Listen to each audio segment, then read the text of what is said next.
cold at the touch, dead in the eyes, no signs of life no more. I put your love under the knife.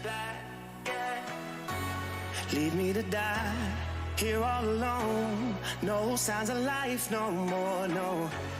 A crying dove may never fly.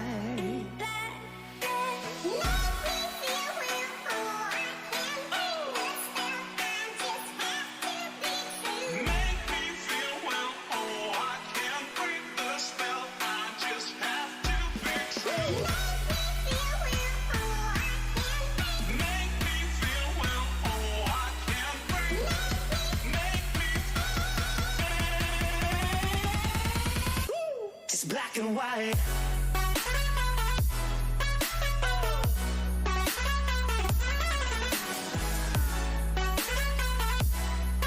Yeah. Black and white. Oh. Oh. Oh. Oh. Just black and white.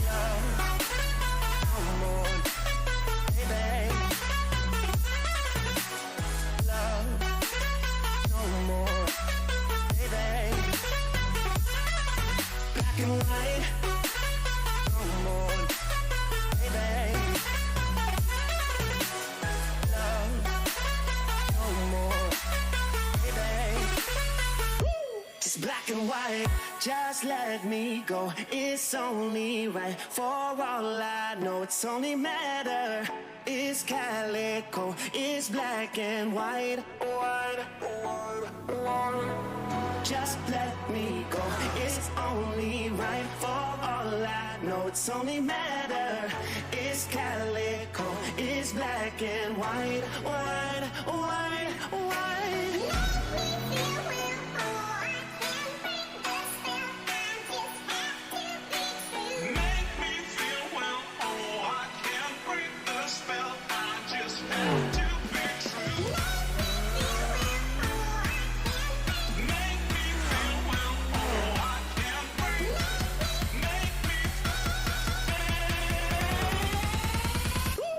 Black and white.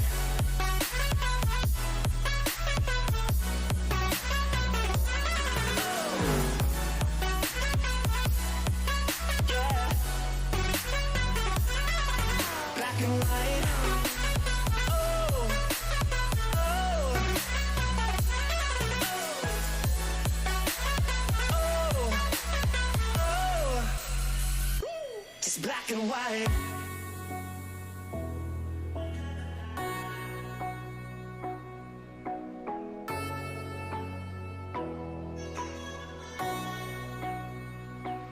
Black and white.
Hello everyone, welcome to the Sunday GT3 World League sponsored by SimracerCoin here on SimRacers World TV. My name is Hasse Rømer and I'm here with Edward May tonight for a round of racing here from Laguna Seca in, well, a bit of a cloudy afternoon it is, but Nevertheless, Californian sunshine is where we want to be dreaming ourselves away to on a cold November's evening in the dark of, the coming winter here in Europe. At least, Edward, your expectations for the round of racing, the course, the dishes that we'll be in for tonight?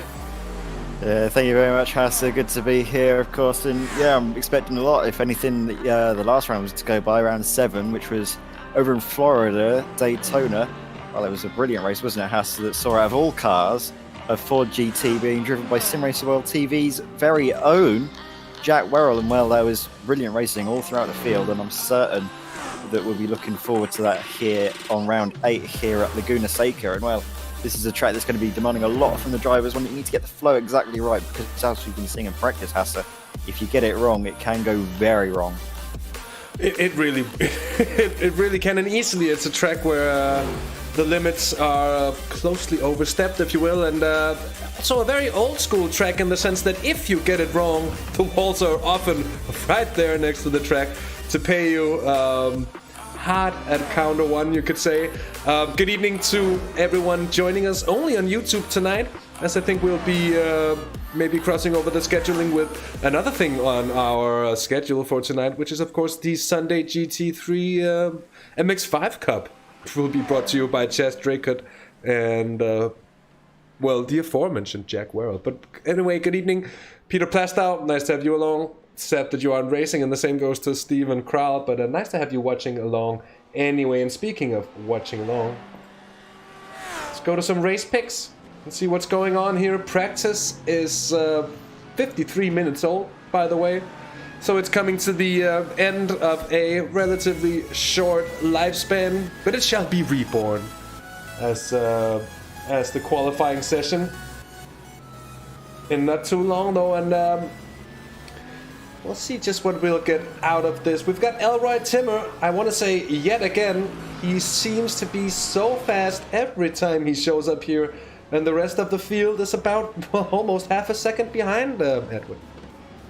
Yeah, I think the rest of the field would have been grateful to have seen him not have been able to have attended at Daytona, but now he's out in force as he makes a bit of a mistake, gets over the anti-cuts, but still seemingly managed to hold it. So he's got good car control. Someone's off in the background now. That looks like a Ferrari of sorts. I'm not sure which one that was, but so as you can see, as we mentioned earlier, if you do make a mistake, things will go very, very badly at the circuit, especially through those fast left-hand sweepers, turn 5 and 6, sort of on the middle sector before going up towards the corkscrew. Those are the areas that you need to make sure that you're absolutely on it. You're not cutting it too short, you're not extending the track too much, because there's just sand either side and you'll be finding yourself going to the barriers very, very quickly. Indeed, it is one of the most well-known and also one of the most technical racetracks on the American calendars. Elroy Timmer finds out a little too heavy on the brakes there and getting over rotation into turn 1. The curse of the commentators very much alive, I'm afraid, and we'll do our best to keep clear of bestowing that on anyone tonight. Here's Cohen Mulder, and speaking of Cohen Mulder, I'm just going to take you through the championship standings, because we have a real thriller coming in now. 3 races left, 3 rounds of racing left in this series, and we have a 5-point difference between Valdez Suarez Jr., who is currently leading the series. He's currently second here in practice, as the BMW almost finds the rear end of Cole Mulder's Ferrari while rejoining. But by the way, as I was saying, 5 points of a difference for... and there's 30 at stake for a win, 27 for second and 25 for third. So it's very much still all to play for here late in the season. And Eric Verleyen there in the Mercedes, he's also still in with a shot at 122 points. And then Alfredo Tricarici and Pete Plastow. It's a bit of a shame that Peter's still away with work, as stated in chat here, because when he's dropped the last 2 rounds, was actually in a super position to be fighting for the championship at this point. So that's a big shame to see indeed. But a really good fight we've had here. Kamal Hashimi is back racing tonight as well after 2 drop rounds, I'm afraid, for him. And still sits 7th in the standings. Just so close on points with Savino Melillo, who through consistency has picked up 88 points so far in 6th place. So Hashimi there in 7th. Then Jose Coutinho, the Portuguese, 82 points to his name. Dirk Reski, ever so close, ever there in the, well, it says McLaren, but he's in the Mercedes now. He's 9th in the standings. Then Rob the Lobster, Robert van den Heuvel, is there as well in 10th, 78 points to his name. So, Edward, now you've had the pleasure of bringing last round to the peoples alongside of me, myself, and I, and it was quite the show, and I'm glad to have you along for another one here. I truly expect to have another really good race here tonight. Exactly, yeah, we're going to be seeing Stefan van der Velde, next level racing driver. We've got quite a few next level racing drivers out here. We've obviously got Elroy Timmer, van der Velde. I can see that Niels Teasters is also out in force, but it's not as strong as the showing from the Holy Cow Racing. I think we counted, what was there, 7 or 8 of them. I can see that we have Stephen Orell, Reski, as we see Van der Velde just make a little bit of a mistake, look at the car around, but managed to keep out of the way and pull into pits. Kamal Hashimi is also Holy Cow, along with Alfredo Chicarici, if I got that right. Savino Melillo. I think you did. Lee Tucker, Robert van der Heuvel, Rob the Lobster, and I think that's all of them. No, we have Chris Pio as well, who is actually, if you can see him out, he's not out on track yet, you can see on our timing screens that he is the one and only Ford runner this evening. Yeah, let's see if it's going to be another grand evening indeed for the Ford GT. Seems it was perhaps just a one-off from Jack Worrell as he danced the tango of death, and he got away with it for 40 minutes. And he did so well, he, I think, got our hearts pumping a few times. But he told us after the race that the car felt perfectly stable, that the rotation was so controllable. And thus it looked a little more dramatic to us than he felt it was himself. So either he's a masterful car controller or he's just playing us a real good show there.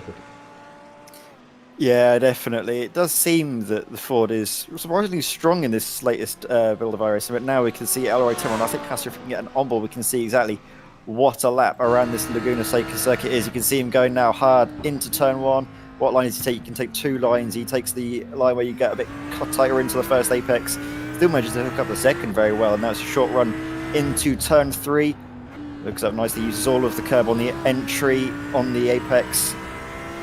Now here it's all about getting the flow right, a bit of a lift, get it turned in, nice and good before the run into turn 5. All about getting a good exit, keeping the flow going. This is a section of the track where you really need to keep it tight. Manages to avoid the anti-cuts, uses all of the track, getting the line absolutely inch perfect again here. All about just making sure you can get the good exit, because any momentum you can carry up the hill is going to gain you a lot as we come now towards, well, the most famous and also one of the slowest corners on the track. Corkscrew gets a little bit loose on the way in, but manages to stop it just in time. Carries the speed, manages to get on the throttle early, the compression helping him a lot here. Get another one cambered very nicely, so you can take quite a lot of speed through there, does it very nicely. Another one here, if you get it nice and tight to the line, camber really helps you keep the speed up, and now it's just one more corner to go. Hard on the brakes, down through the gears.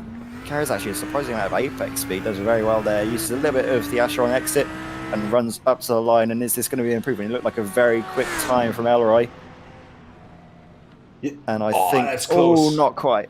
It's very close though, about 1/10 of a second off his best time. So that was a very fast lap from Elroy. Impressive lap indeed, and he's setting the pace at the moment still by half a second or so as the session now ticks over. Practice is done for him. We've got 20 minutes of qualifying on our hands, and I'll say watch out, ladies and gents, because usually we see some frantic action here on the opening laps, and 20 minutes might sound like a lot, but with the level of traffic that we have while racing here tonight, it's going to be difficult. By the way, Edward, we've got 31 cars on the grid, tonight. So indeed, the aforementioned traffic is gonna be for real. And there's almost, look at this here. It's like the queue for McDonald's before lockdown. Yeah, that was got a little bit dodgy there for a short time, and we do actually see quite a number of drivers that are now waiting a little bit, it seems, and just trying to let the first wave of traffic clear. I'll clear our screen of the qualifying lap overview for now, and we'll get that on later as the session draws towards a close. And so far we'll do our best to keep you updated throughout the grid, but of course the front runners will have the most attention for tonight, because of course it's a close fight going on indeed here. And look at this, speaking of close fights, this is Luc Schneider, the Austrian in the number 150 Audi, getting involved, so to say, with the Ferrari of, I think that's Dirk Brinksma. No, that's not Dirk Brinksma. But it surely looked like Dirk Brinksma for a moment there, and that's a nice Agip Ferrari livery there. And the number 9 machine, that is. Oh, so that's Damien Kober with a new paint job to his car as well. And just as we mentioned before, the drivers really gotta make sure that they don't run into too much traffic here, otherwise they'll find their 20 minutes gone very quickly indeed, while basically just racing someone else on track. Exactly, it's all about trying to find that little bubble, trying to find that aerospace, because while the slipstream can help you at a track like this, I think it might actually hinder you more with the dirty air, a little bit of aero push you can get in these cars, especially through these corners, the fast-flowing left-handed. It's all about carrying the speed, using all of the downforce possible, and any reduction in that, it's going to hurt you massively. But we're going to be seeing now the first of, well, the representative times starting to come in here from Valdir Suarez. He's going to be trying to get out track. He's got a little bit of damage, actually, I can see on the left front of his car, so he might have picked that up from clipping a few of the anti-cuts, maybe through turn 5 or 6. We're seeing him, though, just go through the final corner, exiting. He's not going to have the tyres quite up to temperature just yet, so I expect his next lap would be a bit more representative, but we're going to see the first of the times coming through just to set the benchmark for all the others behind, but I can't see it actually coming through as a valid lap time, so I think he may have picked up an off-track, and that's probably the reason why he's a little bit worse for wear. Yeah, that sounds like a very plausible scenario to the lead. Actually, the only plausible scenario that we've seen. Oh, he's not the only one having gone offline there at the exit of turn 3. It's a difficult place indeed, and getting sketchy on that corner exit here. 5 very sketchy. Ooh. Exiting. There's the Audi of Elroy Timmer, and as you said, it's a very valid point, I think, Edward, that the slipstream is not going to be of much help in this qualifying session. It's going to be much more important, I think, to it's going to be much more important to have it that clean space in front of you. I'm just watching, and I seem to, at least on my telephone, not be able to get the stream through in 1080p, and if we have any kind of small issues with that quality-wise, I do apologize. We are running on YouTube only, and for the people with a stream technical know-how, usually we use Restream to broadcast to several medias, if you will, at once, but Chess and Jack, as I mentioned earlier, they're going to be hogging that thing tonight, as someone has had a little bit of a moment, I'm afraid, there in turn 1. So tonight on YouTube only, the Sunday GT3 World League here, round 8 from Laguna Seca, and get at me in chat if you can run it at 1080p, because I did set it up for that, so I'd be surprised to find it not able to run the usual bandwidth. Anyway, enough of that. Let's get back to the action. We're a quarter of the way through our qualifying session here, and Savino Melillo in his Ferrari has gone very quickly indeed, Edward, as someone has a problem in behind there, I'm afraid. That might just be Luke Snyder there, and tell us just what you see going on, Edward. Yeah, exactly. He just gets a bit of a snap and tries to hold it, but then it just snaps again on him, and Luke Schneider just finds himself going right into the concrete barriers, and that's going to be him having to go down into the pit lane and come out again with a fresh car. Then we see someone going straight on at the Corkscrew and burying their face in the tyre barriers, not something you really want to be doing. Going to be following Savino Melillo. He's currently our provisional pole sitter, but I don't expect that to stay the same because I've been having a little bit of a look, and Elroy Timmer, I've been expecting him to go rather fast, and actually Valdez Suarez has set the fastest time. But look at that margin, 1/1000th of a second. You can't get any closer than that. But we see a car rejoining, and that's the chrome. That's the very nice chrome Audi of who is that? I think it's our pad driver of I forget his name. John Arbar, that's it. So we're going to see him exiting pit lane, just see what happens. Oh, he just overcooks it, just dips a wheel out onto the gravel, and that's a danger of this circuit. As soon as you dip a wheel out onto the gravel, especially with cold tyres, you have no grip, and you're just going to be going straight on. The momentum is just going to carry you in the direction you were going, and, well, there's nothing you can do at that point except cross your fingers and pray. Yeah, very much so. And as you mentioned, Jan Arbau on a pad, which is something you'd normally associate with gaming on a console. So impressive, by the very least, to see, I think, Jan Arbau able to control his car in iRacing on such a twitchy piece of kit. It really doesn't have that much travel in the end, and iRacing, by the way, isn't in any way really optimized for any kind of pad usage, at least as far as I'm aware. So we got a message from him or a comment, I think, on one of the rounds of racing, where he just said, yes, I'm using a pad and I just can't stay away from iRacing because I'm still having so much fun. And in the case, well, all power to you, John. So nice to see. Chris Pio's off, but he's managing it, and that's going to be a lap not counting for him. And in the meantime, the closeness is still happening here, because Stefan van der Velde in his Ferrari, we did have a bit of a word from the league director, Robert van den Heuvel, Rob the Lobster indeed. We did have a bit of a word about that, and just look at the gaps here between the top two at the moment. 0.006 of a second, so the closeness is still very much a thing. The top four at the moment running Ferraris, and Kamal Hashimi at the moment first of the challengers in the Audis.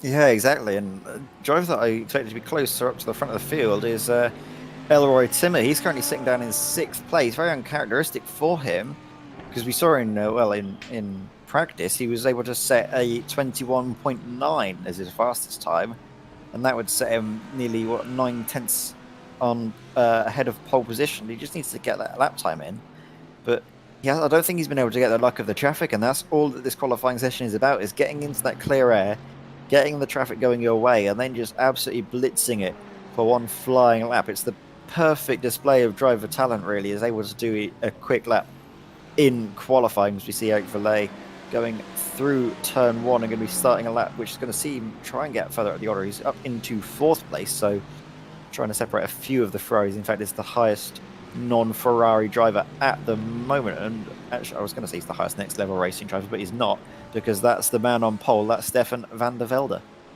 Yeah, it very much is, and just setting that lap just about 7/10 off of his leading teammate. And a 22.851, not a bad lap at all. Valdez Suarez, though, very much with an infight going there with Koen Mulder, as Damien Kober puts his Ferrari in front of Eric Verlet, but just around 0.5 of a second between those two. So 500ths, if you will. It's very, very close. And looking down through the standings, it's very small gaps indeed for a big part of it. Here is Jose Coutinho, the Portuguese, currently 11th And as you can see, he is very, very close to Timothy van der Broek.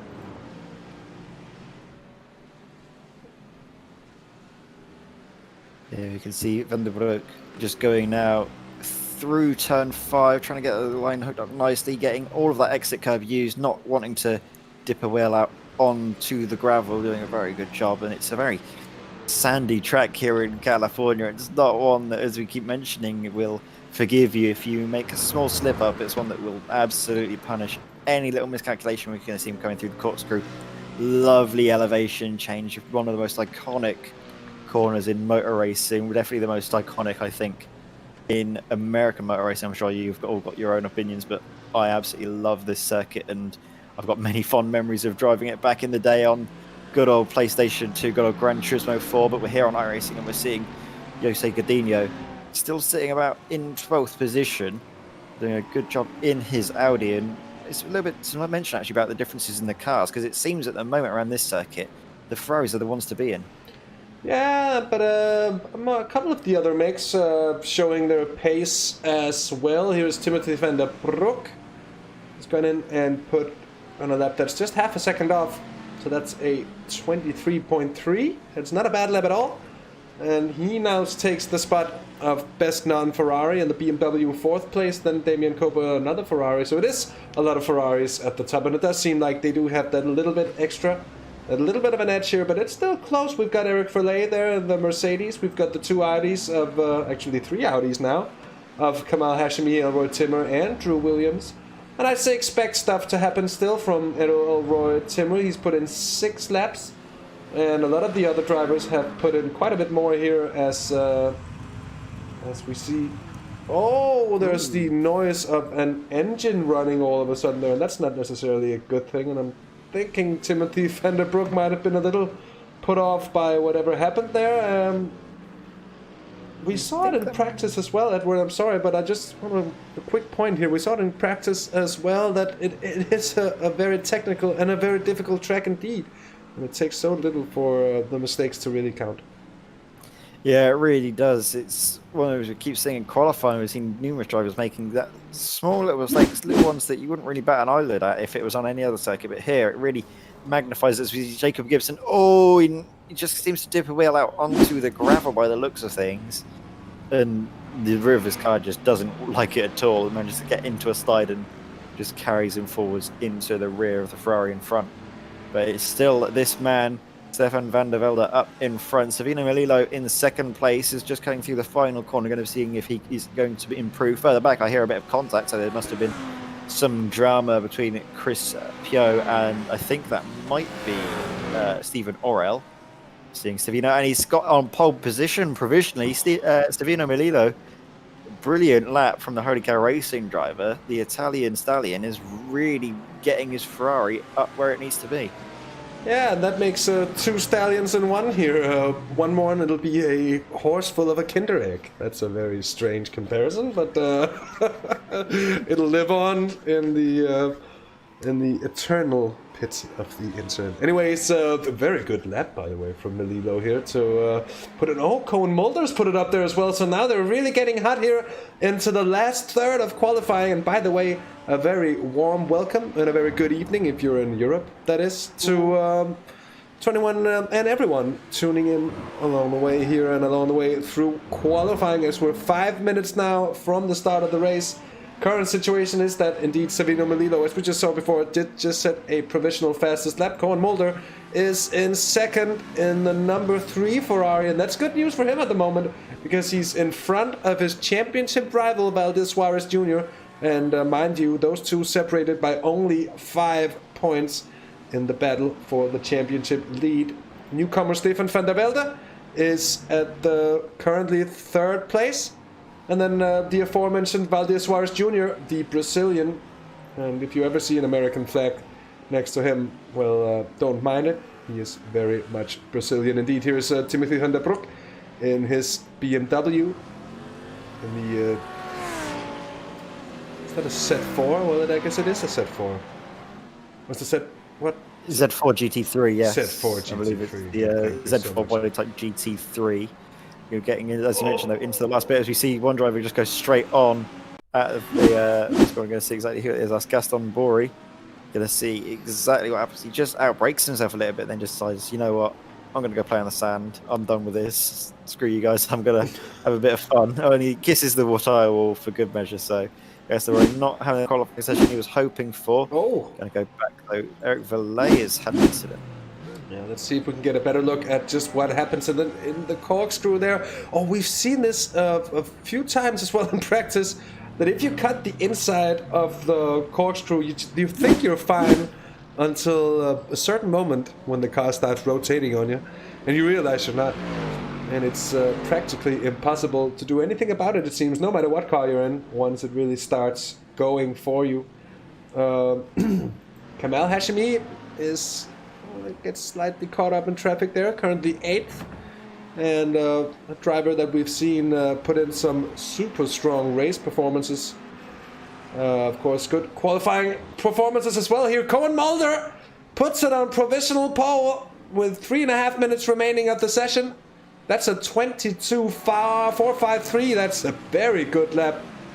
And a gap to match it there, 0.3 of a second, almost down to Savino Melillo. And you really have to wonder whether that's going to be it, because they were split by thousandths of a second on several occasions before the top runners there, and now Cohen Mulder has really made his mark on this session so far, but they still got time, they still got a few laps to put in, and drivers we see putting in now for their last run on very low fuel.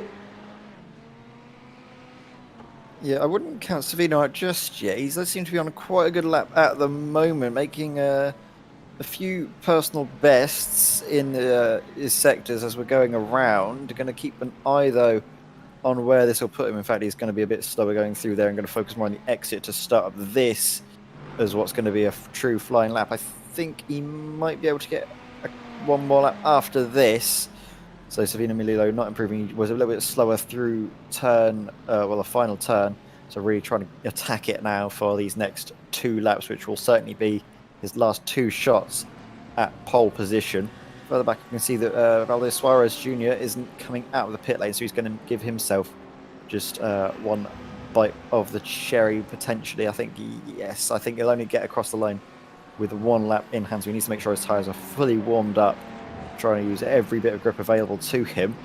Further back as well, Elroy Timmer is out on track, but not seeming to be improving at the moment, which is a bit surprising, actually, because the Next Level Racing driver of Elroy Timmer has basically won nearly every single race he's started in, hasn't he, Hasse?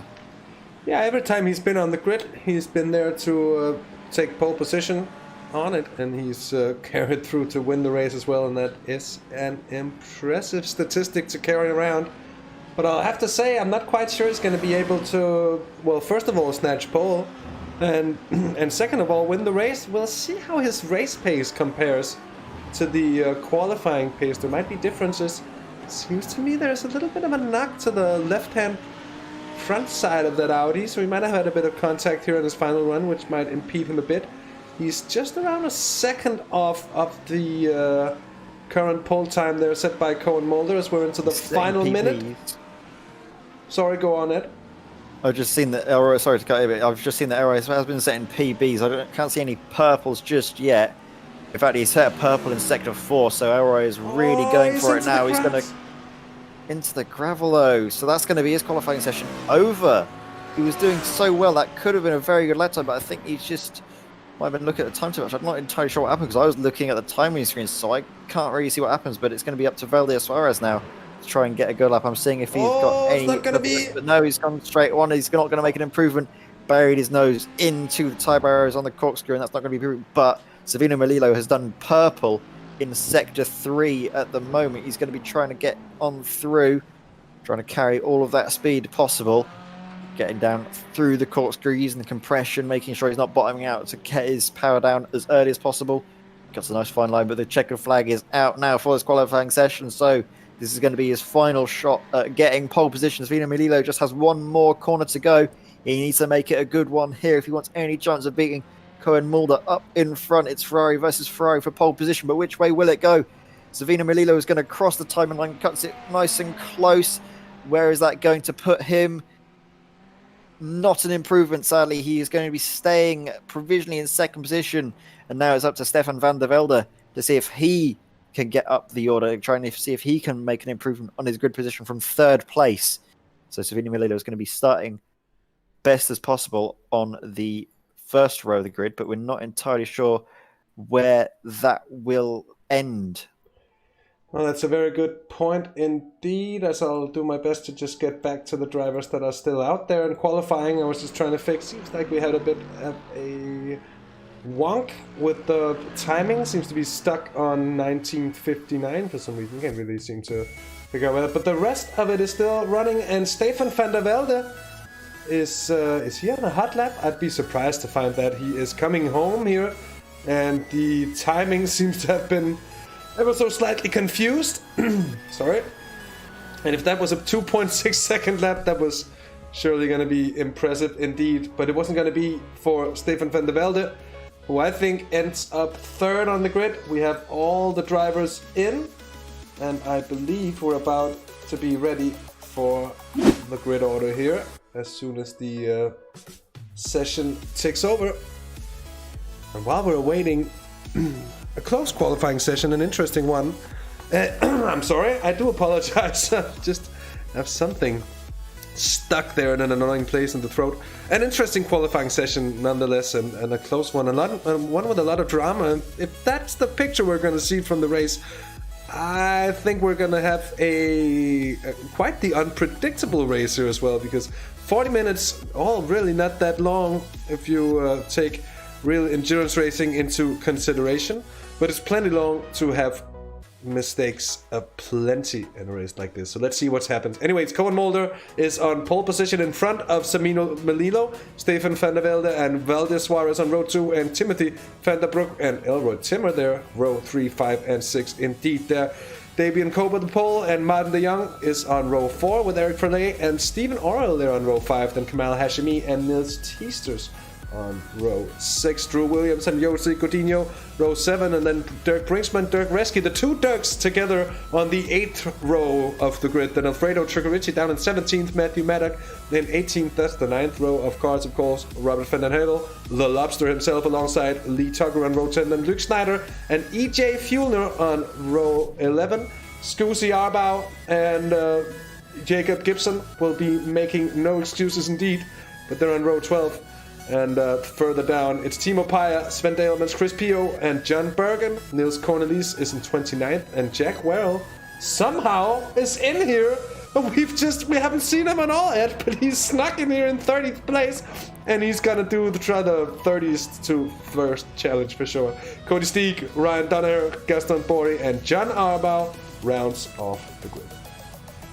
Yeah, when did Jack get in? We must have missed that throughout all of this. In fact, we must have missed a few drivers entering, because we saw at the start of qualifying there were only 31 drivers, and now there's 34 out on the circuit. So the traffic is going to be even more dramatic, I think, during this race. But yeah, Jack Werrell not actually setting a qualifying lap time. Must have snuck in just before the race started. But now we're going to have to wait for all the drivers to get up on the grid, and then we're going to go for a full pace lap, Hasse. So that gives us plenty of time to try and figure out what on earth Jack Werrell's doing here.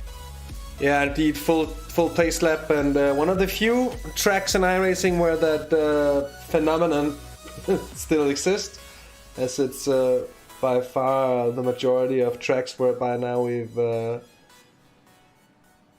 gotten that short, sweet version applied, and that's pretty nice. It makes it a little easier, I think, at least, to focus at the beginning of races. Well, we have a little bit of blinking going on, at least when watching it from the blimp cam here. We're not going to use the blimp too much in racing, because it makes it look like you're playing one of those old Micro Machines games, at least when they're really racing hard, and it makes it really hard to pick, even just when you see the next level racing, it can be hard to pick out an Audi from a Ferrari up here indeed.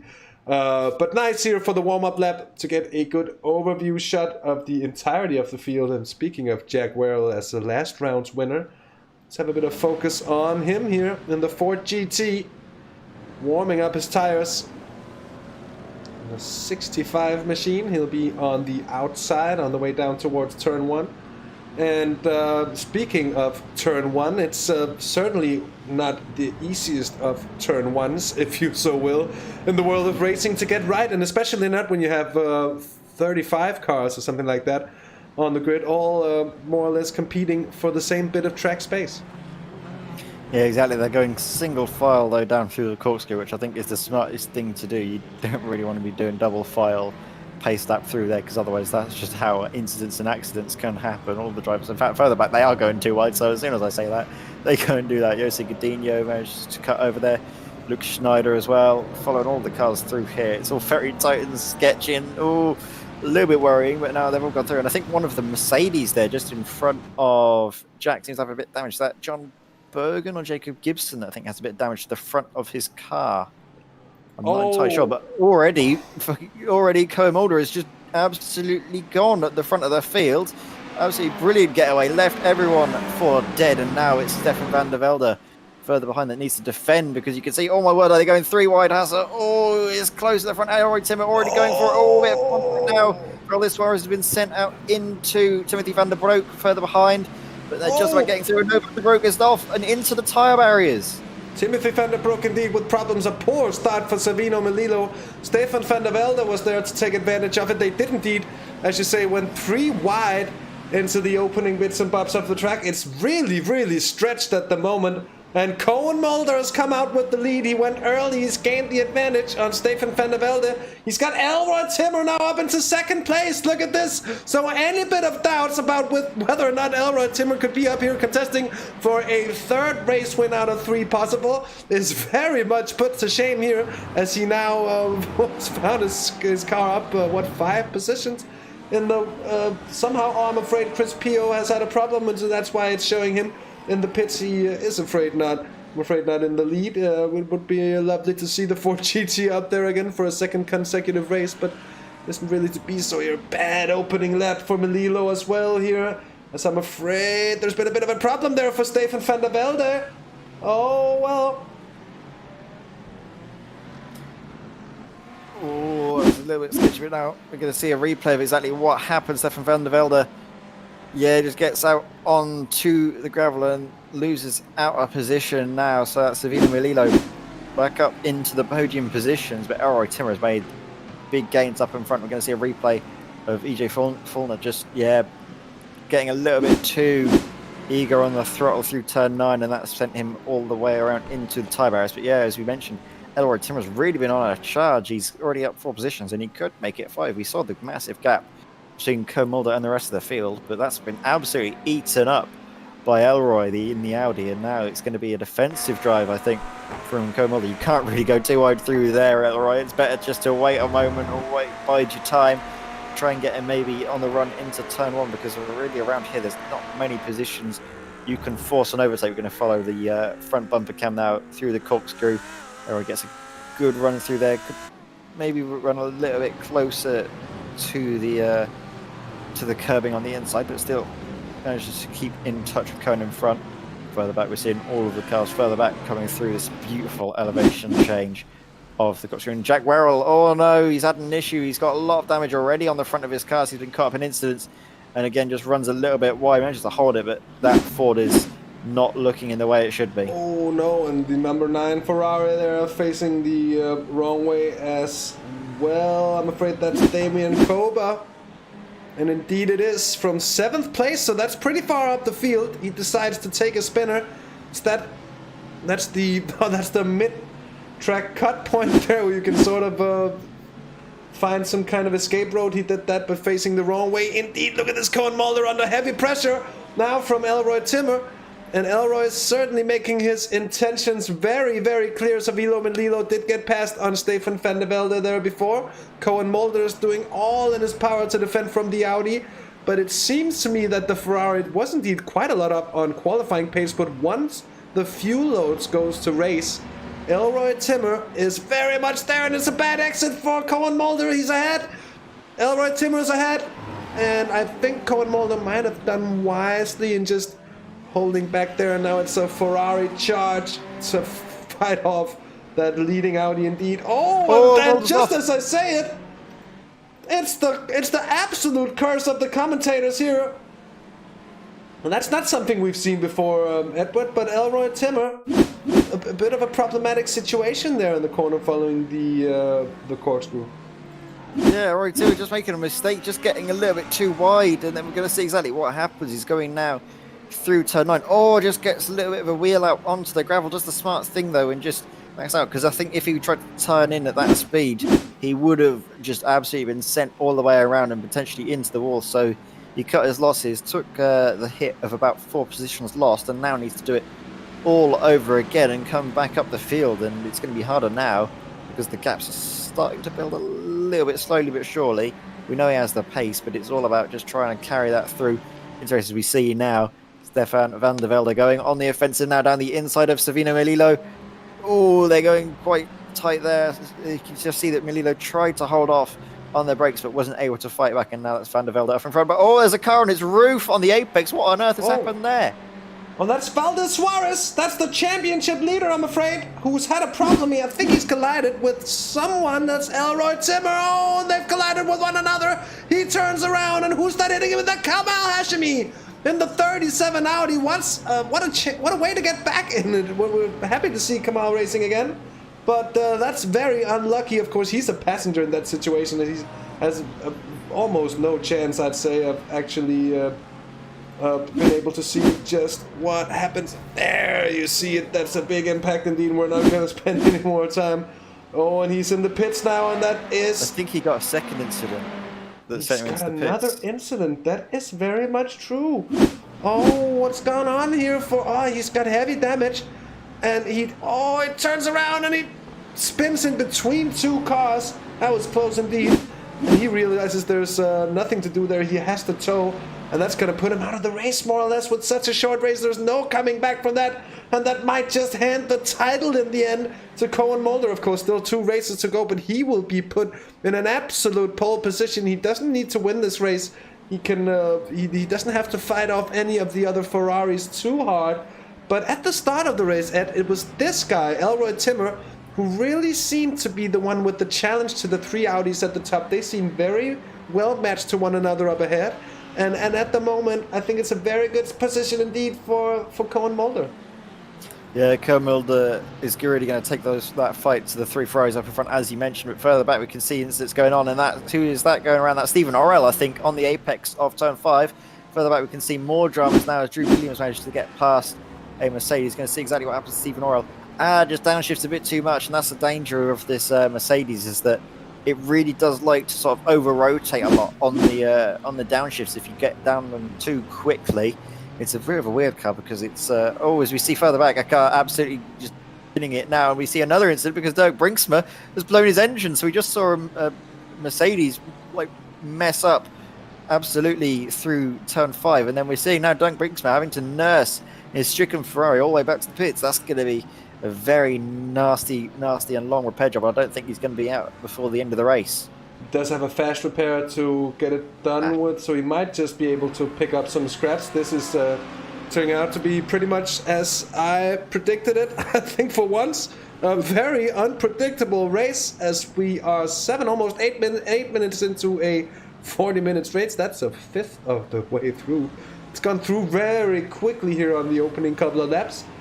The action has been coming in thick and fast indeed, and it's still Koen Mulder keeping it clean, leading from Stefan van der Velde.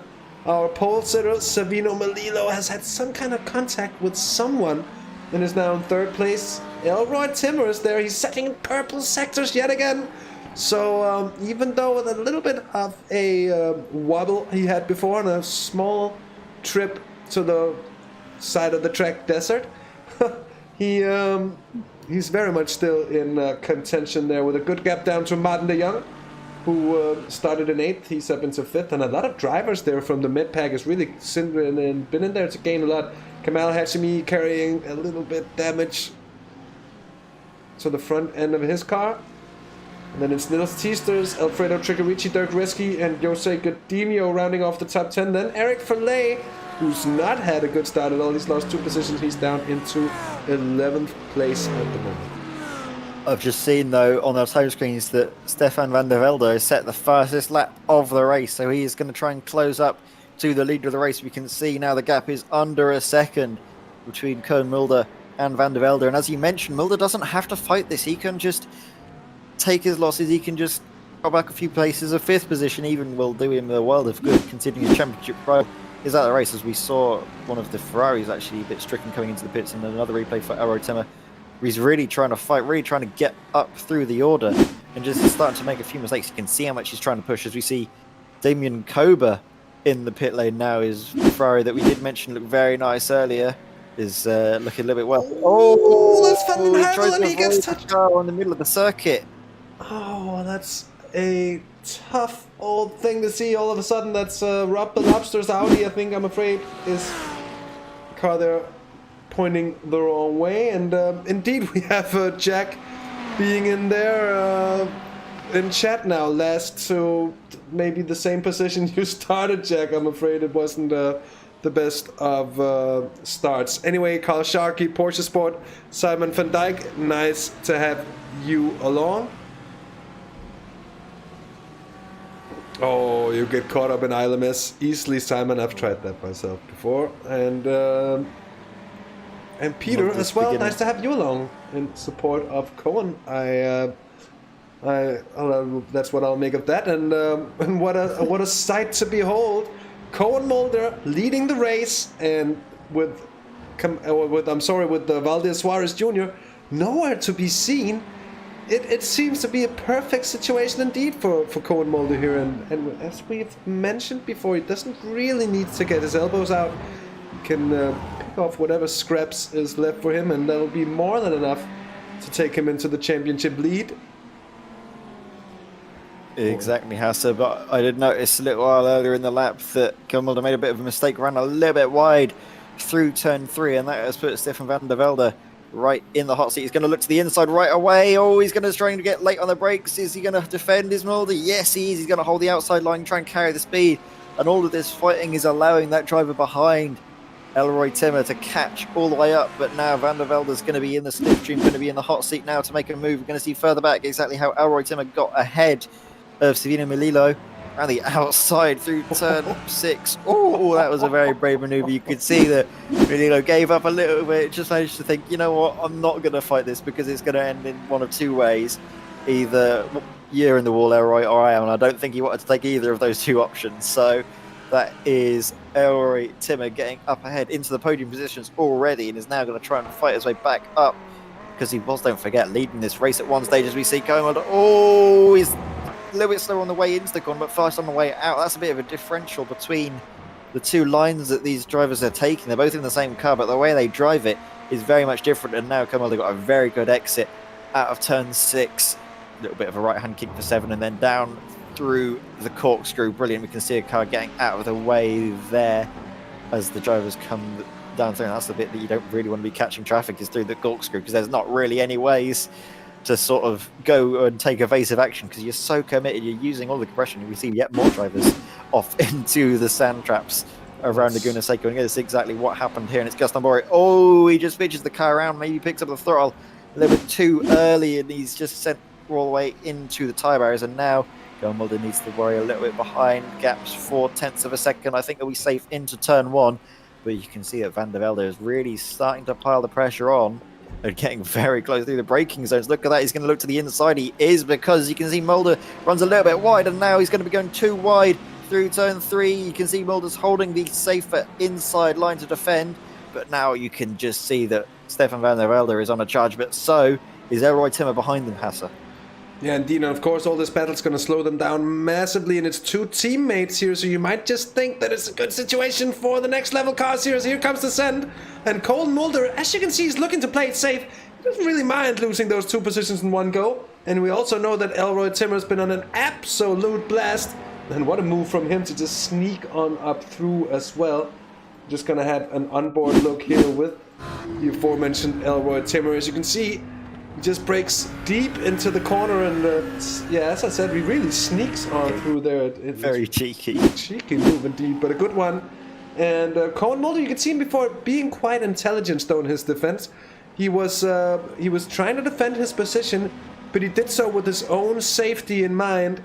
And I really get that in the position he's in at the moment. He just needs to pick up as many points as possible, and he'll do that by keeping the car alive first and foremost. And I think he's very aware of that as well. It seems like the sort of dude that he is as well. When we had him in the booth for interviews and such, a very nice guy, Cohen, or Kuhn as it actually is, if I'm not mistaken. That skills should be plentiful enough to be aware of that. As we do like to pronounce things as right as we can. Anyways, it's a close fight here between Jose Godinho and Luke Schneider in the 150 Audi 11th place here. Is looking pretty good for Luke as well, the Austrian here. Yeah, exactly. Luke Schneider just needs to be able to get his pace going, and I think potentially a top 10 could be on for either of these two drivers. We've seen them really making their way through the order. Luke Schneider is one of the top gain position drivers, shall we say. The drivers gaining the most. Further forward is Luke Schneider. Further back, though, you can see that Savino Melillo is going to try and get forward. He qualified in second place, but is down in fourth at the moment. Further back, Niels Teesters getting a bit friendly with the rear bumper of Kamal Hashimi, getting so close, trying to force a mistake from Kamal, but I don't think one is forthcoming, and it's up to Niels now to really start to force the issue. He gets a good run through turn 9 and 10. Needs to try and get a good run, but we can see already that's Kamal going into the pit, so he's taking an earlier pit stop. That should be able to last until the end, but Kamal is coming to the pits now and trying an alternative strategy, Hasse. I don't think it's too much of an alternative strategy. I think it's a question of getting the damage that's been dealt to his Audi done, and using that quick repair early in the race instead of going around and being hampered. It's not going to be any use if you're a lot of time down on your optimal laps. So I think that's the point being made there for Kamal Hashimi. Dirk Rescue seems to have had quite an issue as well. He has been in, and I'm just looking through. He's been trying to get his pit box right. I think he's been braking a little bit before it, being a bit short on it. So he's dropped back quite a lot actually, because he's just not got his pit entry right. Oh. There you can see it. He's not comfortable with the car either way. So a new race leader here in Stefan van der Velde in the 920 machine. He's ahead of teammate Elroy Timmer. Cohen Mulder, virtual championship leader, as he sits there in third, and then in fourth, our pole sitter of the race, Savino Melillo. 3 Ferraris in the top 4, and the only one really to split him up is the majestic man indeed, Elroy Timmer, who will be looking for a third win out of 3 possible. This Luke Schneider now on the tail of Eric Verley, who gets out slowly right there, and Luke Schneider really looking for it. Oh, and Schneider loses it and somehow keeps it. And just how I'm at a loss there. It didn't even go off track or anything, but I'm afraid he might have hit the anti-cut sausage curb there a little too hard, and that might impede him in the long run. Here's Martin de Jong, who's getting tested by Niels Teesters, and Niels Teesters is flashing the man in front here. He really wants to get by, but there's really no use in flashing. They're battling for position, so Niels will have to find a way by. Stephen Crow mentioning me that there is no quick repair, and that's a really good point, and something that I think that's just me getting confused with the different leagues I commentate upon, because most of them have a fast repair, not quick repair. That's my bad. I just assumed that you were right, Hasse. I should never listen to you. No, that's generally true, and neither should nobody should listen to what I say. I should just be left there as that constantly going background noise. And once in a while, I might say something witty. There's a little bit of a bad run from the Mercedes, as I'll get off my own behind for a moment and get back to commentating on the racing here. As Niels Teesters is really becoming impatient, but you can see why. Here's the Mercedes pits in. Oh, that's a little bit frustrating for him as well. It's still close, though, up ahead here. Look at that. Cohen Mulder is able to really hatch on to the rear end of Elroy Timmer at the moment, and let's just see how that goes along. So I'm sorry about being misleading as well, by the way, on the fact that people were pitting in to to get their damage fixed with a fast repair. Well, it's not possible. They might be wanting to relieve themselves of some damage anyways, but it's not going to be in the way we saw it. Oh, Stefan van der Velde. What's going on here? It says he's out, and it's a little long to be a blink. And I'm afraid, can we see anything? I'm not quite sure if and just where it was gonna show me that he has indeed disconnected, if that's the case. But it looks like a disconnection to me, be that a PC crash, maybe internet issues, I'm not quite sure. Or he might just still have to puck out in existence, back into existence, I'm sorry. All of a sudden. That's such bad luck if that's the case, Edward. Yep, Stefan van der Velde, I can just see that he's received throughput fell to unacceptable levels, so that means that he has had some sort of either internet or hardware dropout and is out of the race, and that's so gutting for the man that was, don't forget, at one point in this race, quite high up the order, was doing a really good job, but since then he's just dropped out, and that's not what you want to see at all. He was leading the race, he was doing such a good job, and then it's just not gone his way, has it, Hasse? It really hasn't, and I rarely ask for this, but can we see some Fs in chat for Stefan van der Velde, who's out of the race? Justin Nair confirms this. There's a PC crash for Stefan. That is a big shame. That's because it's gonna narrow in our lead battle here.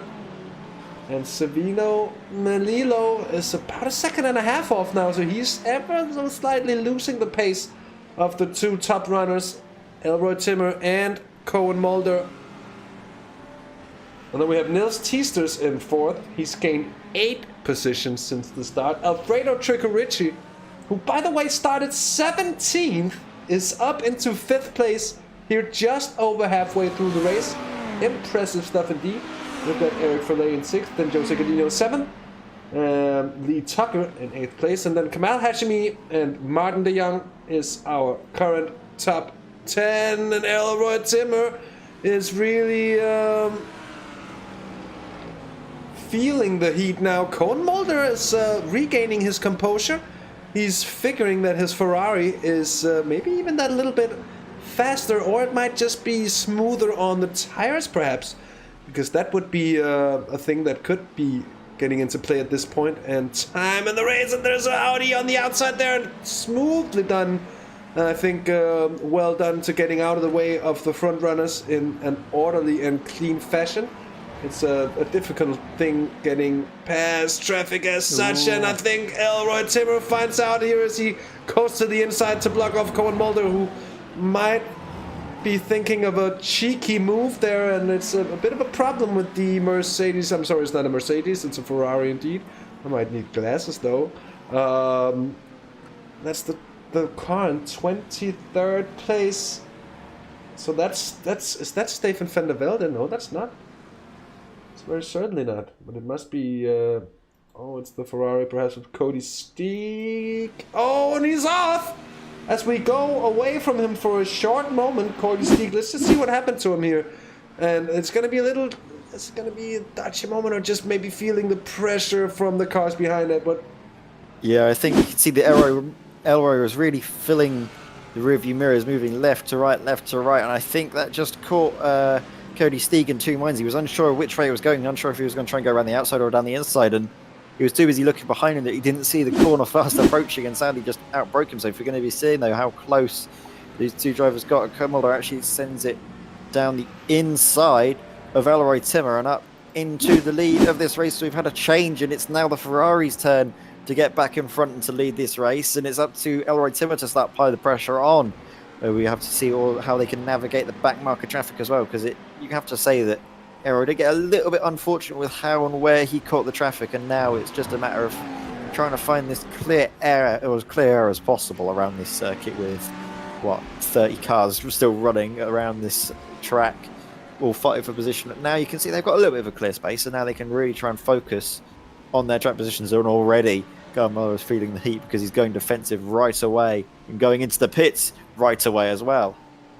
Indeed, and several of the Ferraris, that's Melillo pitting in as well, Elroy Timmer going on. As we're 24 minutes into this 40-minute race. That means we are on lap 18 at the moment. And here is, Jacob Gibson has gone around, and he needs to be careful now, as I think I was the Audi of Lee Tucker going past in the Konica Minolta Audi. Very nice livery, by the way, as well. But now Sven Dalemans has gone past too, and I'm just going to see whether I can find out what actually happened there to Jacob Gibson. Oh, he just dips the wheel out onto the gravel, onto the sand, and that's just lost the rear grip of the car, and that sent him all the way around. The front has grip, but the rear doesn't, and that's the discrepancy means him sending around. And he actually had a bit of contact that sent him there earlier. That was between himself and one of the Audis, I think. I'm not sure. Not the Audis, one of the BMWs. I'm not sure which one that was, but it's unfortunate that Jacob Gibson has had his race, well, not going the way you would have hoped. And I'm having a look at this. If we go up to the front of the field, Elroy Timmer is leading this race by quite a substantial margin, but that's because all the cars behind haven't pit yet. He's trying to extend his stint, but now Elroy Timmer is coming into the pit lane, and that's going to be something to watch. See where Koen Mulder is going to come out. See what's going to happen in that. In fact, actually, I think Eric Verlet is up ahead of Koen Mulder, and we could see a bit of teamwork between the next level racing drivers and see if maybe they can hold up Koen Mulder to give Elroy Timmer a nice safe gap on pit exit. We're going to be following him into pit lane, see exactly where Koen Mulder will be and where they will be exiting out on track, how close that margin will be, because it seems like it'll be very touch and go. In fact, Koen Mulder is already coming through the final corner. You can see that Elroy has gotten moving as well, but don't know if he's going to be able to get there in time. He's already been passed, in fact, I think. Yeah, he's already been passed. So there's a bit of a large gap, actually, between himself and Koen Mulder. So I'm not entirely sure what has happened. Maybe there's been a bit of traffic for Elroy on his laps, but you can see now that he's got a gap as Cohen, and he's going to try and nurse this and try and keep it for the next remaining, 14 minutes. Indeed, it's a perfect situation for Koen Mulder, and just as it happened, Eric Verlet went in a little deep into turn one, and I was not really sure whether he was intentionally leaving Koen Mulder the space, or that he was just making a slight mistake on worn tires and with a little bit of front end damage. That certainly wouldn't help the turn-in of the already front-heavy Mercedes. Here's Kamal Hashimi and Alfredo Tricarici is having a little bit of a battle, and Tricarici is now in the Audi, by the way. We've seen him fielding a BMW Z4 for a large part of the season, and here ahead is Jose Coutinho as well. So 3 Audis scrapping ahead, and they're all within the top 10, so they're fighting for some good positions. Nonetheless, here's Eric Verlet, and no questions asked here. He's pitting in. Nils Teesters is in. Again, expect them to be out behind Melillo, but probably ahead of Drew Williams in the very much turquoise, teal, and green Audi, which looks rather fresh. It looks like something that... So, you know what this reminds me of? Like a piece of very sour candy. For me, it reminds me a little bit of some nice sort of minty chewing gum. But that could be me, because you got like sort of blue for spearmint and green for peppermint, or at least that's how I think of it. Or maybe even a nice mouthwash bottle potentially. A mouthwash bottle, that's a new one. That's a new one indeed. Anyway, we've had that round of pit stops over with. Everybody's back to running. I think pretty much everyone has been in, except for maybe the few odd ones out. Still out, you could say. I'm sorry. I deserve a yellow card for that, and another one I should be muted and left in the silent room for 5 minutes, but I don't think we'll have time for that anyways. Just my luck.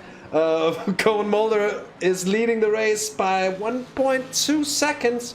Melillo has lost around 10 seconds over the course of that pit stop round, which effectively means that... Oh, what a close call for Elroy Timmer. He's found the gravel trap there before, and he found it yet again. It was an off track. And we're just going to see what happened to the Dutchman here. As I think he cuts the corner pretty well, but maybe just overspeeding ever so slightly. He is indeed, and just washes wide. and the grip just disappears from out of nowhere. But he keeps it running, he keeps it going, he hardly loses any time, I think. And he finds himself pretty much right on the tail still of Koen Mulder. But you can really see the difference in approach from these two drivers. It's Elroy Timmer going absolutely hammer and tongs out for the win today. And it's Koen Mulder just trying to pick up as many points as possible. He's going to try and defend, but only within reason, it seems to me, Koen Mulder. Very intelligent drive from him so far to leave him in this position. He has been a class act today.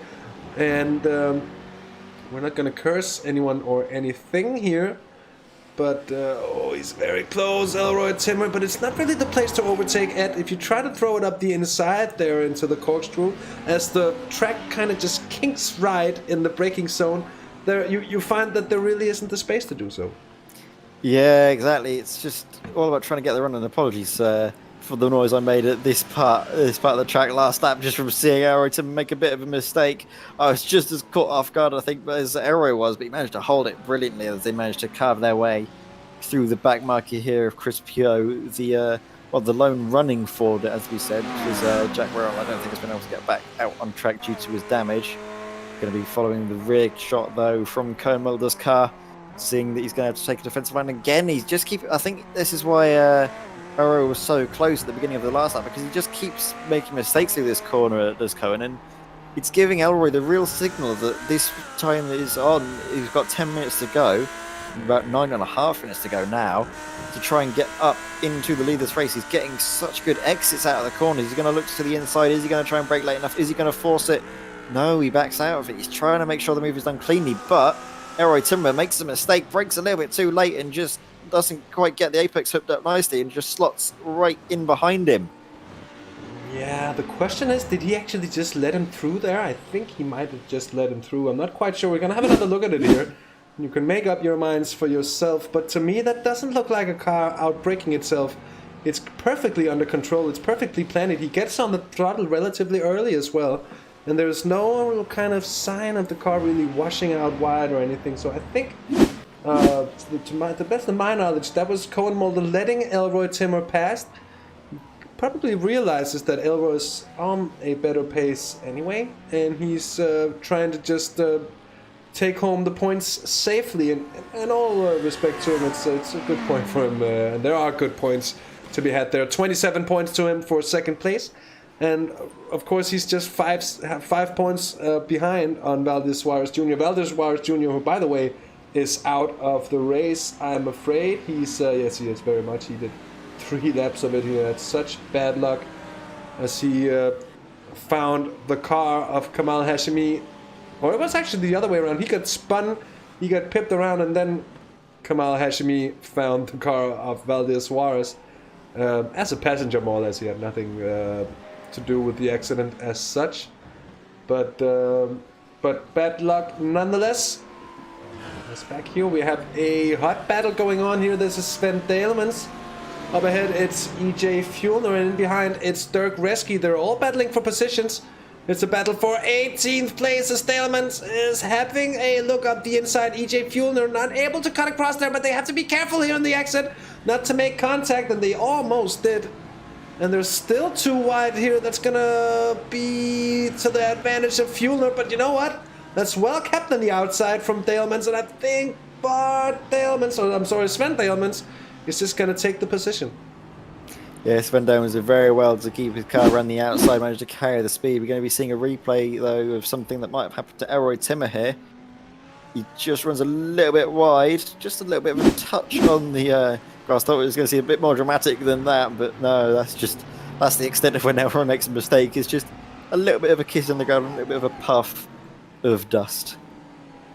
Yeah, indeed, and for the first time, I think this race is beginning to settle down slowly, but surely, with Elroy Timmer now in the lead, and he's quickly drawn out that lead. And I said something about the Ferrari maybe being better on tires. It seems like it's very much the other way around, because Elroy Timmer has found some pace at the late part of this race that certainly none of the other drivers at the moment seem to be in possession of.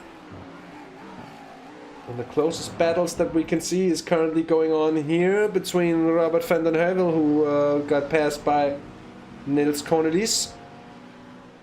And then the battle for 5th place as well here, with Eric Verley now being chased down by Kamal Hashimi. Both of these drivers with a little bit of knocks and bumps to the front end of the car. It shouldn't be anything really too bad, at least not affecting the handling side of things. Maybe a slight lack of top speed.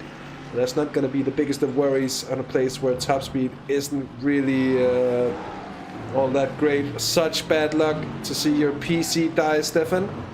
And to have a race lead robbed off you in that way, that's always painful. I do feel you here in the booth as the battle for 5th place is very much heating up here. Kamal Hashimi is going to try to find a way past into the final hairpin. He's going to dive in. He's going to look for it. Oh, the Mercedes turns in like the Audi wasn't there, I'm afraid. And they make a little bit of contact. And Eric Verley gets sent off the track. But look at this. I mean, the Audi, is there slightly a late send? Did he turn in too early? Does Kamal Hashimi carry too much speed? It's sometimes very hard to see indeed. And so it was here as well. But the end product is Kamal Hashimi getting past on Eric Verley. And I think there's a bit of a gap down to the next car as well. That's Martin de Jong. Yeah, I've had a look at the replay, and I just think that it seemed to be that Kamal Hashimi did get his braking just right, but he took a little while before turning in. That's a good offensive manoeuvre to try and do, because it forces your opponent to have to turn in later as well, and they can't quite get the run they were hoping to get. But I just think that's more of a racing incident. I don't think you can place more blame on one driver than the other, so I think they both need to take equal share and hopefully move on from this. Further up, though, we can see that Elroy Timmer has been setting fastest lap after fastest lap. This last lap was a 22.6, I believe, and this has been a 22.4. So you can see Elroy, now that he's got clear air in front, he's really using this as an opportunity to stretch his legs, build the gap, and he's got 4 minutes to go in this race. And I think it's going to be, certainly, as long as he doesn't make any mistakes, as long as he doesn't feel the bite of the Laguna Seca tarmac, or the Laguna Seca gravel traps, he will be just about all right. He gets very close there. Every time I see him go through that corner, I get a little bit worried that he's carrying just too much speed. He's going to run wide, but no, he's just using all of the downforce, all of the grip to great effect. That's probably the reason why he's leading the race, and I'm sitting here in the comms box with you, Hasse. Yeah, indeed. You can cut the tension with a cricket stump. That's a very good old Murray Walker quotation as well there from Porsche Sport. Lovely stuff. And just sprung to my mind the race where Murray Walker gets, I think it's Heinz-Harald Frentzen 3 times in a row. It's Frentzen leading Frentzen! And then it's Frentzen! Absolutely amazing. A bit of discussions whether it's going to be a penalty there for Kamal Hashimi. I'll leave that to the stewards to decide. Here is Luke Schneider in that battle for 10th place. Jacob Gibson, I'm afraid. Oh, Jacob Gibson might be out of it here, and he was actually almost in the top 10. He was in 15th place. But he has crashed rather hard. And I'm just going to see if we can find a clip of that from the beginning as he carries a bit much speed there, picks up the gravel and loses the rear end and starts the fishtail, and boom! Indeed. Does Bud Boland normally race in this series? No, I don't think so. Why would you expect to be Bud Boland? Ask about this. Look at this. Kamal Hashimi up the inside, and that is gonna be a open door for the cutback. Very nice defending from Martin de Jong to take back the position. We're gonna have an instant second look at what happened here, and Ed May is going to talk us through it. That was absolutely beautiful from Martin de Jong. You can see that he leaves the outside. He defends a little bit earlier on and decides, you know what, I'll leave you have the inside, because you can see that he was going to overshoot it a little bit, and he takes that opportunity. He says, thank you very much. I'm going to just slot down now on the inside. And yeah, you can see that he's got the overlap, but he managed to force the Audi out a little bit wide and get just a good drive out of the corner and hold on to 6th place. That was brilliant defensive driving there from Martin de Jong. Further back, we can see some wheel-to-wheel action, though, between Luke Schneider and, I believe, who is that behind him? Is that Rob the Lobster? I think it is. He's looking down to the inside, but thinks better of it.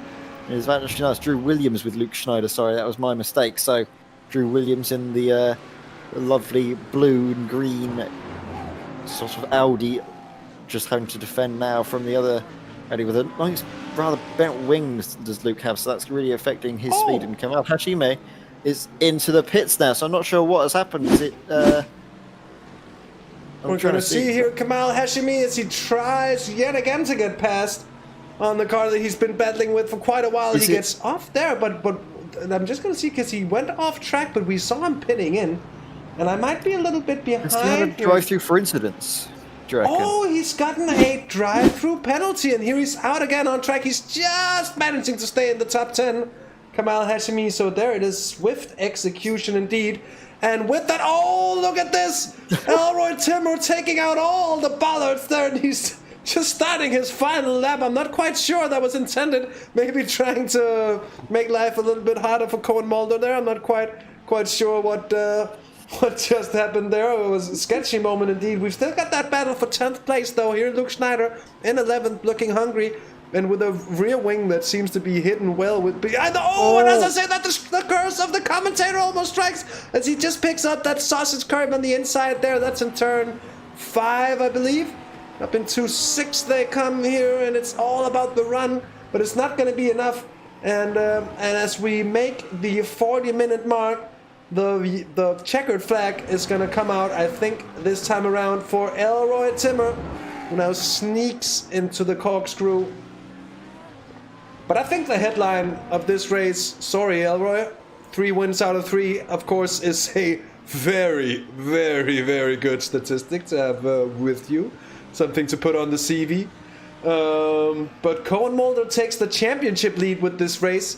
And that is going to be, I think, for the regular viewers of the series, going to be something to take along, because all pressure now on Valdez Suarez. But here, Elroy Timmer wins the race here at Laguna Seca. It's going to be 3 out of 3 and more bollards. And this time around, rightfully so, they're all over the place here. Cohen Mulder, 2nd place to him, and he's going to be happy to bring home the points. 27 of them goes into his savings account. Nils Teester's going to be coming home for 4th. Before that, a very cool, calm, and collected performance from Sabino Melillo. Wasn't quite able to translate his pole pace into race pace.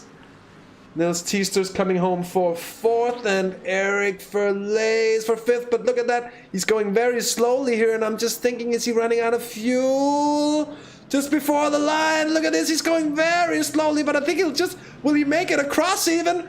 And where is Eric Verleys? Right there. Oh, look at this, Eric Verleys here at Teester's. How's it gonna be? Oh, Verleys takes it. Oh no. Verleys takes it on the line. And Martin de Jong almost got there as well. And if not, I think that was... Could it be Nils Teester's trying to get his teammate more points? I think that would be weird to do with 4th and 5th. And after all, even though Eric Verleys is up there in the standings, it's still relatively secondary place. But I think that was him running out of fuel. Martin de Jong in 6th place on the finish line. Tricarici in 7th. And then Jose Godinho 8th. Drew Williams in 9th. Luke Schneider did get 10th place. And Kamal Hashimi decides to plow into the side of the 55 Audi deer. Oh dear!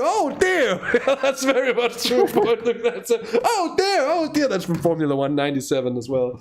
I should start using those a bit more, shouldn't I? We could even maybe cut them out and start like really using them on the stream. But what a fantastic race. It turned out to be just as unpredictable as I was kind of hoping for. And indeed, it turned out to be really, really good. And with that said, won't you just take us through our race results? I certainly will, Hasse. Thank you very much. And it was a brilliant race that saw Elroy Timmer take the race victory there. 5 seconds the margin between himself and Cohen Mulder. Savino Melillo in third place with Eric Verlet and Niels Teesters, who seemingly ran out of fuel at the line. I'm going to choose to believe that it was a run out of fuel because the alternative is a bit boring, really, isn't it, Hasse? You want to see a bit of drama, a bit of spice happening. So you can see that Niels Teesters ran out of fuel just ahead of Martin de Jong, Alfredo Chiccarici, and then all the way down we have, running out the top 10, we have Jose Godinho, Drew Williams, and Luke Schneider. And then we have one other driver, actually. Only the top 11 were on the lead lap, and that's Kamal Hashimi in 11th place, with Rob the Lobster down in 12th. Behind him we have Matthew Maddox, Lee Tucker, Dirk Rexy, Timo Paya, Sven Dalemans, and EJ Fulner. Then further down we can see it's John Bergen, Niels Connolise, Jacob Gibson, Chris Pio, Cody Steeg, Stephen Orell, Stefan van der Velde, who, well, commiserations to him. He was leading this race. He was going to be on track for, I believe, his first race victory, but the iRacing god didn't look down on him. The computer gods did not look down fondly on him and gave him a horrible, horrible thing that you never want to see. Blue screen of death, hardware failure, nothing you want to see. And then rounding out the grid, we have Ryan Donaire, Gaston Borry, Damien Kober, Timothy van der Broek, Dirk Brinksma, Jack Warrell, Valdez Suarez Jr., Scusi Arbau, and John Arbau.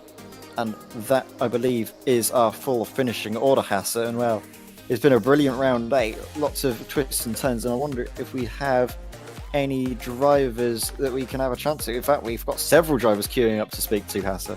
We do indeed have both Koen Mulder, Adel Elroy Timmer, and Savino Melillo. So all of the podium drivers in for an interview here today. That's absolutely lovely. And why won't you kick him off, Edward, with our third place finisher, Savino Melillo? I certainly will. Nice to have you here, Savino. It was a good race from you. Seemingly a little bit under the radar earlier, sort of the later phase, but you were really in the thick of it at the front, weren't you? Qualifying second place and fighting for positions from, well, the get-go. Yeah, it was all good until the first pit stop. I don't know why I lost like 10 seconds there, and then it was gone. To be honest, I didn't expect to have the pace of, especially of Cohen and Roy, but I was there. I know I was there at the front. I guess I just like this track. I did win a few times in the iRacing GT3 challenge, so I guess it's just a track that suits me. And I see the glass still half full, so yeah, I'm happy. My first podium in the league here, so yeah, I'm happy. Nothing else to say. Yeah. Huge congratulations for that, Savino. And well, thank you, Edward. Do you reckon that's going to be a sign of things to come with the upcoming rounds? I think we have just a couple more to go. Do you reckon you can add maybe a couple more podiums to that tally? I know it's going to be hopefully the first of many. Yeah, Alton Park, I like that one too. Not so much Barcelona. Let's see, why not? I would obviously like it, but it's hard. We have a lot of fast guys here, and I think I always need someone to mess it up in front of me, to be honest, because they're just way too fast, like Roy or Valdir normally, Cohen, Pete Plasto that was not here today. So we have a lot of fast guys here in the league, but I will be there if the chance arises. Well, Savino, we'll certainly hope to see you up the order and continuing to fight for these podium positions. You put on a brilliant show for us. And before we say goodbye, is there anyone you would like to give a shout out to on SimRacers World TV? To you guys, it's always very fun to watch the live streaming after the race. And to Robert that put up everything organizing the league. It's been huge fun. So thanks to him, most of all. Thank you very much, Savino. Thank you. Obviously, congrats are in order as well for your first podium, and we'll be hoping to see more of that to come in the following rounds. Thank you very much. I hope that too. Bye bye. So that was Edward May and a swift word with third place finisher Savino Melillo and pole time setter as well today. I'm gonna have a bit of a talk with Koen Mulder. And Koen, what a race for you. Not to draw happiness from the bad fortunes of your big championship rival there. But in terms of the championship, 27 points gain on Valdir, who was sitting on a 5-point lead coming into this race. How are you feeling now? Hi guys, yeah, amazing race. I was driving for the championship, and then I saw Valdir crash or something. I don't know. He checked replay. So yeah, it's amazing. And indeed, you looked very, very calm and very. You were defending positions, but you also looked to be just really making sure to stay out of trouble and to just be sure to pick up your points. Was that a correct observation made by us in the booth? Yeah, it was correct. It was a calculated race. I didn't want to take any risk. I knew the Elroy was very quick, so it was too dangerous to fight with Elroy. So yeah. Indeed. And coming into the last 2 rounds of racing here, you're going to be sitting on a 22-point lead over Valdir now. Any thoughts about what the last 2 races are going to be like for you, or are you just going to take it lap by lap? Well, yeah, I don't know. I think it's going to be calculated, but I want to give the fans a little bit of adrenaline. So in the middle, in the middle. I'm not wanting to give away too much, maybe as well, Cohen. But beautiful performance, really, really good race, and congratulations on another strong finish, another second-place finish, and the championship lead with just 2 races remaining. And of course, last but very much not least, before we let you off the chat hook here, the interview hook, is there anyone you'd like to give a shout or a thank you to? Yeah, of course. Everybody is watching the social medias, YouTube, family, friends. You guys, what an amazing job on the commentary. So keep it up and well done. Well, thank you on that, Cohen, and keep up the good work on track as well. And hope to see you in here as well for another interview in one of the last 2 races.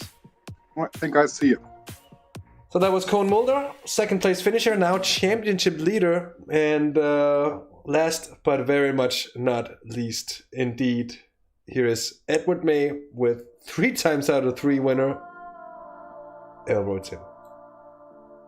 Hello, Elroy. It's nice to have you here in the broadcasting booth. And well, you just seem to keep winning every time you come out here for the SimracerCoin GT3 Sunday series. You just seem to keep winning. Yeah, wait a second, let me open up my beer. Yeah, no, it was a really nice race, but I struggled a lot. I didn't train. So I came into practice, and that was, I'm used to drive the GDE on this track, and with the GT3, it was different, let me say it like that, because the braking points are different, the shifting points also with back shifting for the corners. So I was struggling a lot, not that consistent, but yeah, it was I like cruising lumberjack style in Road Atlanta, of course. Yeah, you did a brilliant job. But I want to get to the bottom of something, because it seems that your practice pace was absolutely on it, but then you got into qualifying and you just didn't seem to be able to repeat that. Was that just something down to maybe your lack of practice and inconsistency, or was there just traffic potentially? Yeah, both of it. So what I already told is about my consistency was bad. And yeah, of course there was some traffic, but yeah, we know there is traffic, so we have to accept that. I think for everyone who was complaining about it, yeah, we are with a lot of cars on the track. So yeah, it is what it is, and yeah, I qualified 6th, but I like it. I like to play around. That's also where you're racing for. And yeah, it was a really nice race with Koen. Was good. But Savino, I don't know, not Savino, but Valdir, I tried to overtook him around the outside. Then yeah, he bunched me off or something. He understeered my car. Maybe you guys have seen it? Yeah, we saw something that happened. I think it was between I think you and Valdir. You just seemed to understeer it out and hit the side of you, and then just seemed to spin around just from the contact. You seemed to be fine, but it was just a bit unfortunate. We're going to see a replay now on the stream. You might be a little bit behind if you're watching it, but we're seeing exactly what happens. It was down through turn 5, and you can see he understeers a little bit out into. He just hits the side of you, and then that contact just on the front of his car. Yeah, I'm just watching the replay now, and I saw he didn't hit his apex. I left him some space, and he just hit me, and it turned out bad for him. I was able to control the car, but he steered in too late.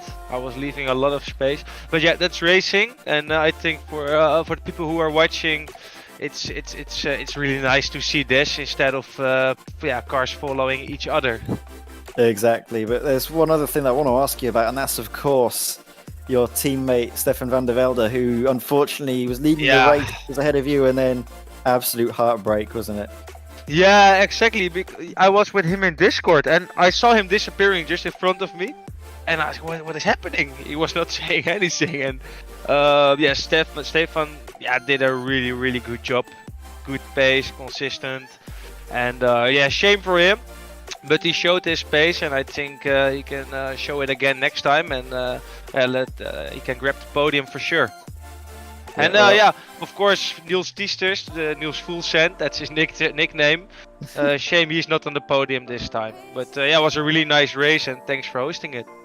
No worries, man. We'll let you enjoy your alcoholic beverage, but before we do, is there anyone you'd like to give a shout out? Yeah, of course. Next Level Racing. Those guys are really nice to drive with. Nice progression with all of us. So Eric, Fullsend Tiesters, and Stefan. Shame Simon was not here, but next time we can send it again. Exactly. And of course, a shout out to you guys as the commentators. You are really doing a really good job. Thank you very much. I will hope to see you out in the next round, which I believe is Alton Park. We'll be hoping to see you there. Great. All right. Thank you. So that concludes our round of interviews. Race winner yet again, Elroy Timmer. And what a race it's been indeed. And it's gonna conclude our broadcast from this 8th round of the Sunday GT3 World League, sponsored by SimracerCoin. If you like what you've seen here on Sim Racers World TV tonight, do leave us a like and subscribe. Hit the bell icon to stay notified for more good sim racing action here from the world of iRacing. Do tune in as we're pretty much kicking off in 8 minutes with the Sunday Drivers MX-5 Series. And that's going to be broadcast by the skillful and lovely indeed pair that is Chas Dracut and Jack Well. But from Hasse Rømer and Edward May, it's been a pleasure having you all along. And until next time, take care, have fun, so long.